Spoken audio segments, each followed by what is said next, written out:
This is gonna seem kinda out of left field, but could you butt kickers explain a fashion sense to me? Namely, the wrist rubber band. I mean, I cannot tell you how many times I've seen the wrist rubber band. Yeah, I guess I felt like I was just wasting too much energy pumping blood to my hands, so I used this to cut back. Oh, I see you noticed my rubber band bracelet. Yeah, I just really wanted to make a bold fashion statement, and I figured the best way I could do that was to put a 3mm thick band of flesh-colored rubber around my wrist. Oh, you like the rubber wrist accessory, do you? Well, you see, I'm a douche, and my mental age has never gotten past around 10, and so I still find it fun to flick rubber bands at each other, and this way, I always have one handy. Why not just wear other fasteners as fashion accessories is what I'm wondering. Instead of rings, just bend a paperclip around your finger. And earrings are just glorified pushpins anyway. Why not just wear pushpins? They're cheaper. And why go through all the hassle and transacting involved with getting an elaborate facial piercing when you have a perfectly good stapler right in your desk?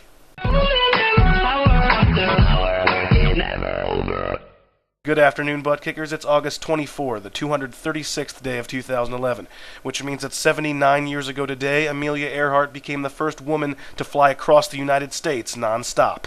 Amelia Earhart is, of course, better known for disappearing during a circumnavigational flight, never to be heard from again.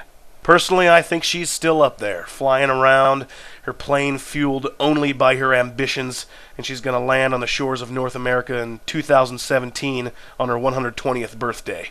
Sure, that's unlikely, but if it does happen, I say you guys owe me at least $1 for calling it.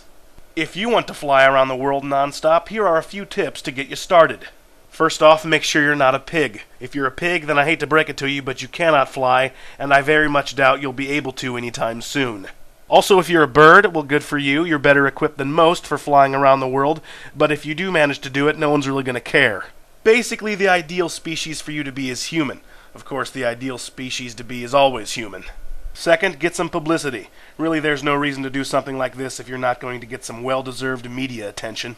As tempting as it is to plaster your plane's fuselage with snarky or offensive bumper stickers, please save that space for some highly lucrative advertisements. Oh yeah, I guess I should have mentioned, between steps 1 and 2, you need to get a plane and also learn how to fly that plane. But anyway, yes, advertisements are the key. Which of the following do you think is more memorable? Just flying a regular plane around the world, or flying a giant Viagra advertisement around the world? Think about it. Thirdly, make sure you have enough gas. Apparently, without gas, planes find it difficult to defy gravity. If you run out of gas during the flight, just try and coast to your nearest Shell station to refuel. If your local Shell station doesn't sell fuel fit for airplanes, then you should tell them to more closely consider the type of customers they're likely to get as a gas station miles above the Earth. And lastly, travel back in time to like the 1950s or so when doing something like this is actually impressive.